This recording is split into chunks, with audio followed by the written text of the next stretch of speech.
नमस्कार, सीएनबीसी आवाज पर आपका स्वागत है। मैं हूं मनोज श्रीवास्तव और एक नज़र एक बार फिर से लेकर हाजिर हैं हम आपके लिए खास शो, जिसमें मिलते हैं आपके निवेश से जुड़े सवालों के सीधे सीधे जवाब। आपके निवेश और ट्रेडिंग से जुड़े सभी सवाल आप हमें 7045220000 पर भेज सकते हैं व्हाट्सएप के ज़रिए, या फिर आप फेसबुक और एक्स पर जब ये शो लाइव चल रहा है तब भी अपनी क्वेरीज वहाँ डाल सकते हैं। आप यहाँ भी हमें सवाल भेज सकते हैं। शो के दौरान सोशल मीडिया पर आपके भेजे सवालों पर हमारे एक्सपर्ट लाइव जवाब देंगे।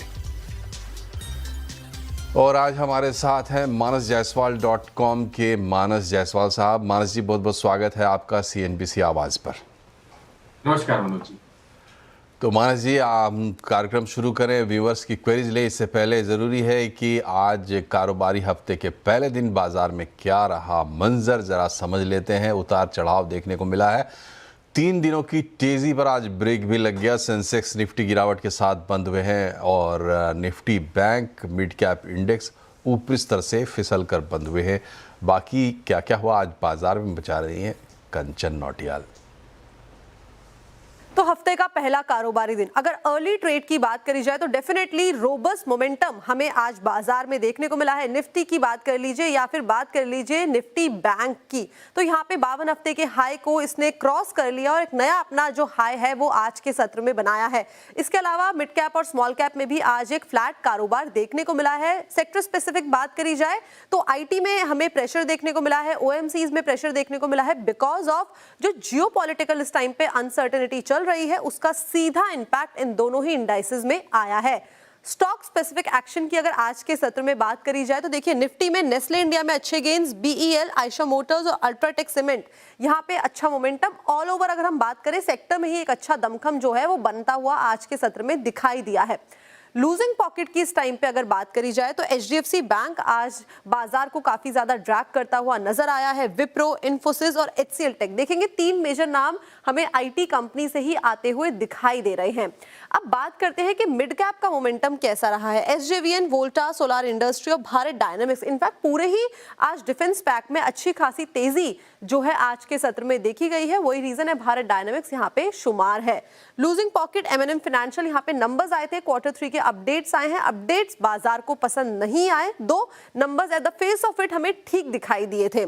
कमिंस इंडिया, आईडीबीआई बैंक और वोडाफोन आइडिया में आज जो प्रेशर है वो देखा गया है। लेकिन ऑल ओवर बाजार का सेटअप देखा जाए तो अर्ली ट्रेड में हमने देखा था कि बाजार में एक बुल्स का मोमेंटम बना हुआ था, लेकिन आखिरी तक आते आते बुल्स थोड़े से ठंडे पड़ते हुए नजर आए हैं, जिसके बाद बेयर्स ने अपनी ग्रिप जो है वो पकड़ी है। तो ये था आज के बाजार का हाल। और आज के बाजार में एफआईआईज ने 36.25 करोड़ की बिकवाली की है, जबकि डीआईआईज ने 1764 करोड़ की नेट खरीदारी की है। और अब देखते हैं कि कल कैसा रहेगा बाजार। मानस जी, ये बताइए कि कल के लिए क्या सोच रखते हैं आप? देखिए मनोज जी, ब्रेकआउट तो हमने देख लिया था। फ्राइडे के सेशन में ब्रेकआउट देखने को मिला था। आज एक प्रॉफिट बुकिंग देखने को मिली है, लेकिन अभी तक कोई रिवर्सल का साइन नहीं देखने को मिला है।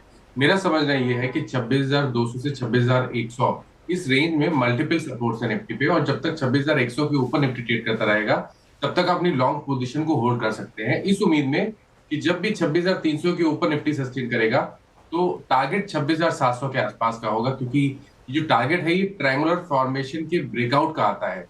मेरा समझना है कि अंडरटोन बुलिश बना हुआ है और अपनी लॉन्ग पोजीशन में 26,100 के स्टॉप लॉस से निफ्टी को में लॉन्ग पोजीशन को होल्ड करना चाहिए। और कल के लिए आपके रिकमेंडेशंस? तो देखिए, 2 रिकमेंडेशन है, दोनों बाई साइड के रिकमेंडेशन है। पहला तो मुथूट फाइनेंस पे खरीदारी करने की राय रहेगी, क्योंकि यहाँ पर हम करीब 5-6 हफ्ते से कंसोलिडेशन देख रहे थे, लेकिन फाइनली हमें एक ब्रेकआउट आज देखने को मिला है। तो मुथूट फाइनेंस पे खरीदारी करेंगे 3874, 3,874 के स्टॉप लॉस से 4,025 तक के टारगेट्स पॉसिबल है मुथूट फाइनेंस पे। जो दूसरा स्टॉक है वो आयशर मोटर्स का है। देखिए, ऑटो स्टॉक्स ऑलरेडी अच्छा कर रहे हैं। आयशर मोटर्स में हम करीब 6,600 से हायर टॉप्स हायर बॉटम्स बनते हुए देख रहे थे। आज हमें एक फ्रेश ब्रेकआउट देखने को मिला है, एक हायर टॉप बना है आयशर मोटर्स में। तो करंट लेवल्स पे आयशर मोटर्स पे खरीदारी करनी चाहिए। 7400 के स्टॉप लॉस से खरीदारी करेंगे। 7700 तक के टारगेट्स पॉसिबल है आयशर मोटर्स।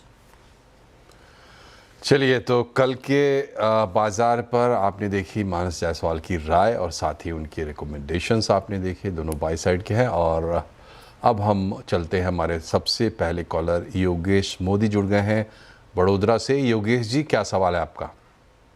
मैंने गुजरात फ्लोरो लिया हुआ है सितंबर 2024 में 4500 के भाव से 300 शेयर।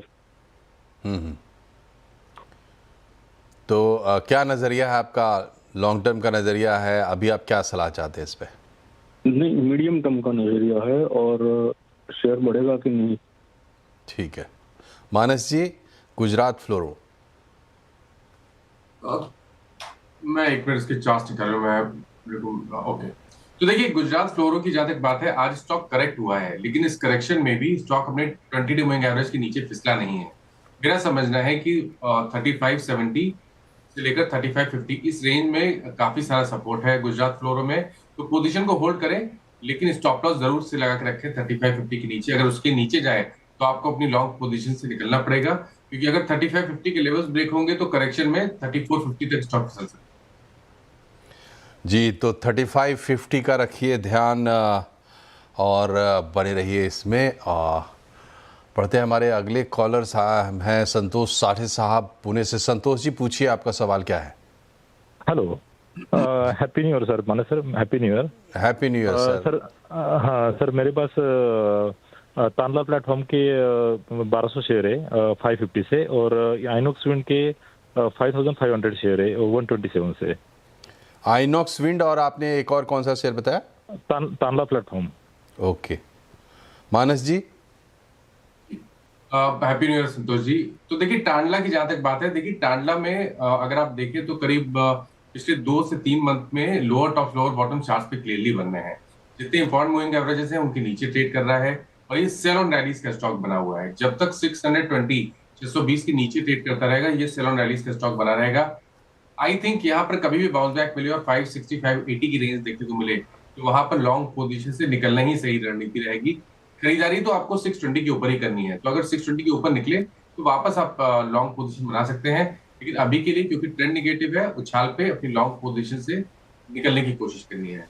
आइनॉक्स विंड की जहां तक बात है, देखिए ट्रेंड तो यहाँ पर भी निगेटिव है। स्टॉक में मेरे ख्याल से पिछले मंथ एक बहुत ही अहम सपोर्ट जो कि 130 रुपए था, उसको ब्रेक किया है, और लगातार 130 रुपए के नीचे ही स्टॉक ट्रेड कर रहा है उसके बाद से। तो ट्रेंड निगेटिव है, उछाल पे यहाँ पर भी अपनी लॉन्ग पोजीशन से निकलना है। खरीदारी यहाँ पर 150 रुपए के ऊपर करनी, उससे पहले यहाँ पर खरीदारी नहीं करनी। जी, तो आइनॉक्स विंड में ध्यान रखिए, 150 से ऊपर खरीदारी करनी है। गुरदयाल सिंह साहब हैं दिल्ली से। गुरदयाल जी, पूछिए अपना सवाल। सर नमस्कार। नमस्कार। मुझे 2 शेयर्स के बारे में पता लगाना है। एक तो इंटरग्लोब एविएशन 90 शेयर्स हैं एट द रेट ऑफ 4900, ठीक है। और दूसरा है Tata power 100 shares at the rate of ₹433। और टाटा पावर का मुझे अगले 3 से 6 महीने का आउटलुक, और इंटरग्लोब एविएशन का अगले 3 महीने का आउटलुक। जी, मानस जी, इंटरग्लोब 3 महीने का आउटलुक चाहते हैं? देखिए इंडिगो में हमने एक रिकवरी देखी है। एक्चुअली देखे तो 4700 के आसपास लोज बने थे, उसके बाद हमने रिकवरी देखी। लेकिन प्रॉब्लम ये है कि पिछले 7-8 दिनों से 20 डे मूविंग एवरेज के ऊपर स्टॉक सस्टेन नहीं हो पा रहा है। इसलिए आप मेरे ख्याल से आपकी जो पोजीशन है वहां पर स्टॉप लॉस लगाना जरूरी है। अपनी पोजीशन में 4940 का स्टॉप लॉस लगा लें, पोजीशन को होल्ड करें, इस उम्मीद में कि अगर 5200 5250 के लेवल्स को ब्रेक करेगा तो रैली में 56 तक के प्राइस भी इंडिगो दिखा सकता है। लेकिन ध्यान रखें, क्योंकि ये जो मेन स्ट्रक्चर है वो निगेटिव है, इसलिए आपको 4940 का स्टॉप लॉस जरूर से इंडिगो में लगा के रखना है। टाटा पावर की जहां तक बात, देखिए टाटा पावर में हम काफी मंथ से कंसोलिडेशन देख रहे हैं। ये जो कंसोलिडेशन रेंज है वो 370 लोअर साइड पे है और 420 अपर साइड पे है। तो जब तक 420 रुपए के ऊपर नहीं निकलेगा तब तक यहाँ पर स्ट्रेंथ नहीं बनेगी। लेकिन ये भी ध्यान रखें कि एक बहुत ही स्ट्रॉन्ग सपोर्ट है 370 रुपए पे, तो अपनी पोजीशन को होल्ड करें 370 के स्टॉप लॉस से। लेकिन अगर 420 का लेवल निकल गया तो फिर स्टॉक 460 480 की रेंज में भी आ सकता है। जी, तो 370 का स्टॉप लॉस रखिए और इंतज़ार करिए कि 420 ये शेयर क्रॉस करे तो फिर बात बनेगी। अगले कॉलर हमारे साथ हैं अमरजीत सिंह सेठी साहब कोटा से। अमरजीत जी, पूछिए अपना सवाल। Sir good evening sir.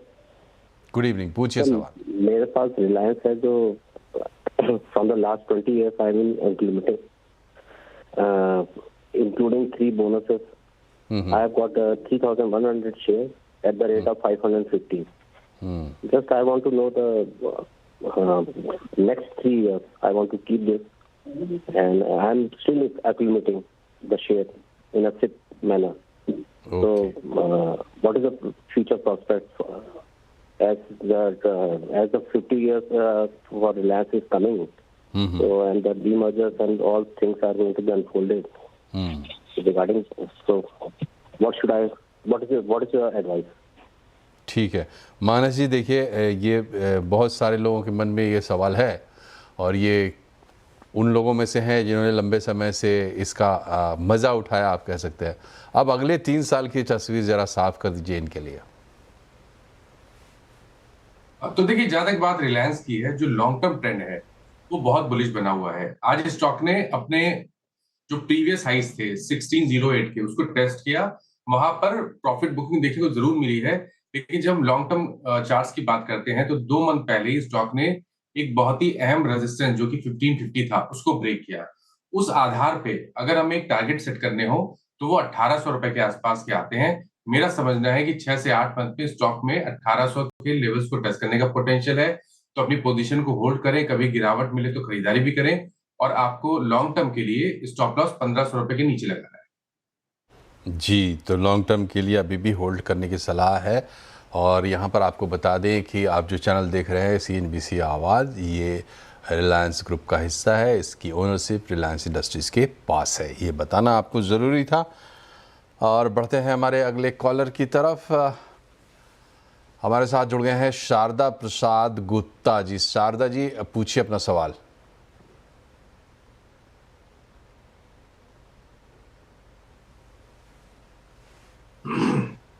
Ahmedabad से शारदा प्रसाद गुप्ता का सवाल है और इनका सवाल है बंधन बैंक से जुड़ा हुआ। 610 शेयर लिए हैं इन्होंने 218 के रेट पे, तो अभी क्या करना है मानस जी? बंधन बैंक की है। अगर हम वीकली चार्ट पे देखेंगे तो वहां पर lower tops lower bottoms clearly दिखेंगे, लेकिन पिछले 3-4 हफ्ते में स्टॉक ने एक बॉटम बनाने की कोशिश की है 130-135 की रेंज में। आई थिंक एक बार चांस लेना चाहिए। हालांकि अभी तक ट्रेंड पॉजिटिव नहीं है, लेकिन क्योंकि ये शॉर्ट टर्म बॉटम बनाने की कोशिश कर रहा है, इसलिए 130 रुपए के स्टॉप लॉस से पोजीशन को होल्ड किया जा सकता है। 155 रुपए के ऊपर निकलेगा तो वो इनवर्स सरेंशियल पैटर्न का ब्रेकआउट होगा और उसके ऊपर आपको 20 रुपए तक का मूव देखने को मिल सकता है, तो उस केस में 175 के टारगेट रहेंगे। आई थिंक रिस्क रिवॉर्ड के हिसाब से एक बढ़िया पिक हो सकता है। 130 रुपए के स्टॉप लॉस से होल्ड करें, इस उम्मीद में कि अगर 155 का लेवल ब्रेक हो गया तो शायद 175 का लेवल बहुत ही जल्द बंधन बैंक दिखा सकता है। जी, तो वसूली की उम्मीद में आप रख सकते हैं, लेकिन 130 का स्टॉप लॉस मत भूलिए। अतुल श्रीवास्तव साहब हैं हमारे साथ मिर्ज़ापुर से। अतुल जी, पूछिए अपना सवाल। Good evening sir. जी, गुड इवनिंग, पूछिए सवाल। Sir, I have buy share premium energy 93 share as rate 88 price पे sir.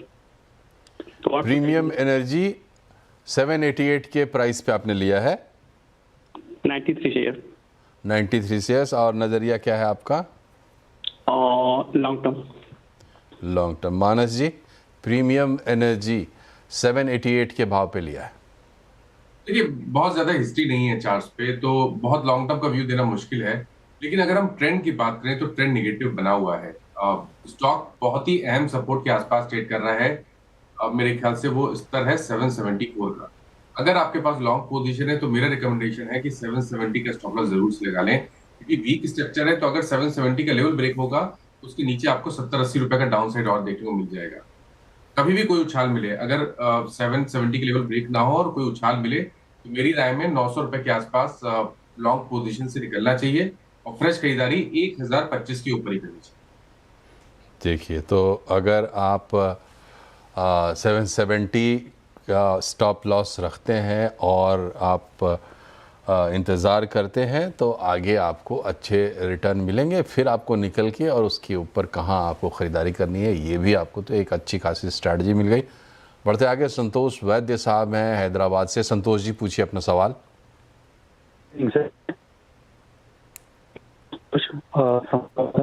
Actually last week, big backs I entered stock, sir.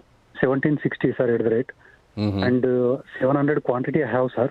Now it's trading around 1640 and 1650, sir, between.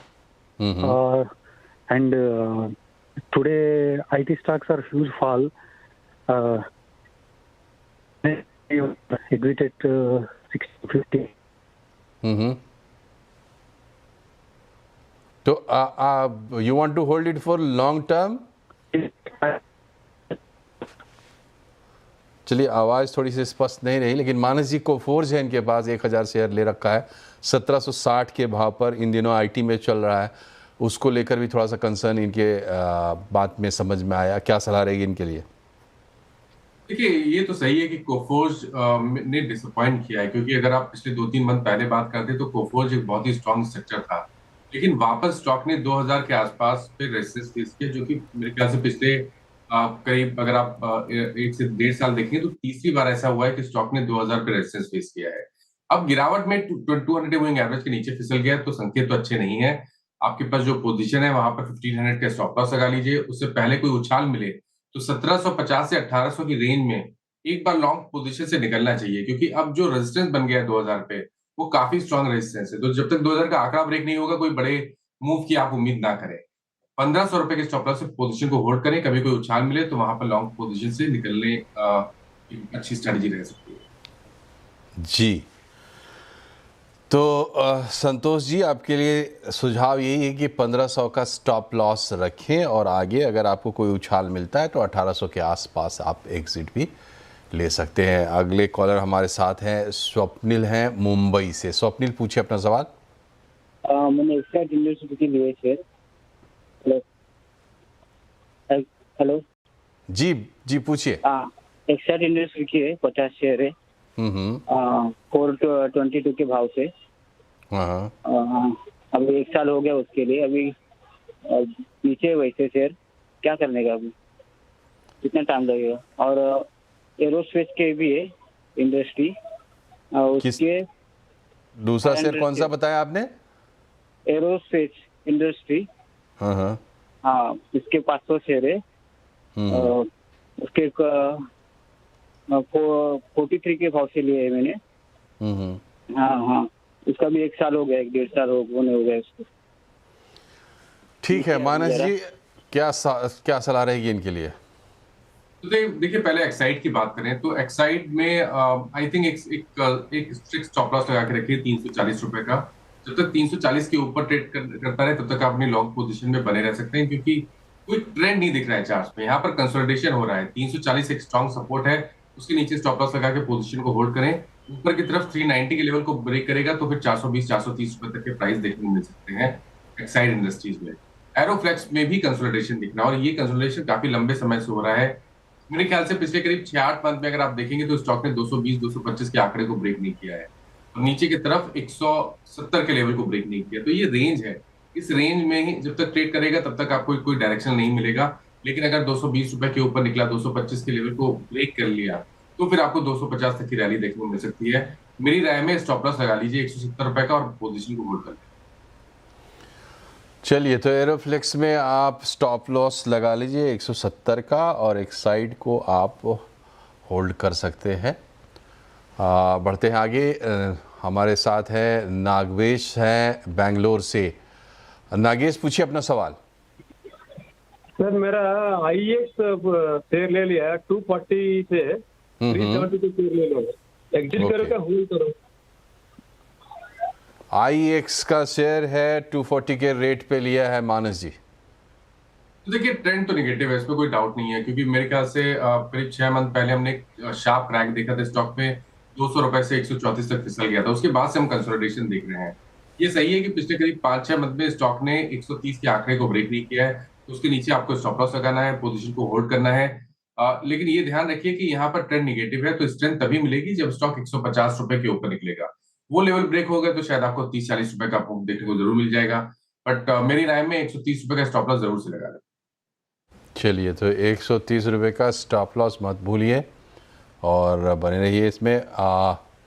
फिलहाल यहाँ एक छोटे से break के लिए हम रुक रहे हैं। ब्रेक के बाद लौटेंगे तो कुछ और कॉलर्स लेंगे। बने रहिए हमारे साथ। बाद एक बार फिर से आपका स्वागत है CNBC आवाज़ पर। हम आपकी क्वेरीज डील कर रहे हैं, निवेशकों के सवालों के जवाब दे रहे हैं। मानस जायसवाल साहब हमारे साथ हैं और अगला जो सवाल है वो SMS के ज़रिए आया है हमारे पास। मोहन मल्होत्रा साहब हैं राजस्थान से और इनके पास हैं टाटा मोटर्स के 70 शेयर जो इन्होंने 410 के एवरेज प्राइस पे लिए हैं और MCX के 10 शेयर हैं जो 2237 रुपये के प्राइस पे लिए हैं। मानस जी, क्या सलाह रहेगी टाटा मोटर्स और MCX पर?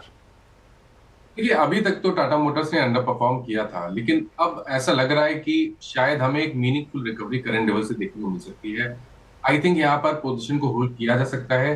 350 रुपए के स्टॉप लॉस से टाटा मोटर्स को होल्ड करें।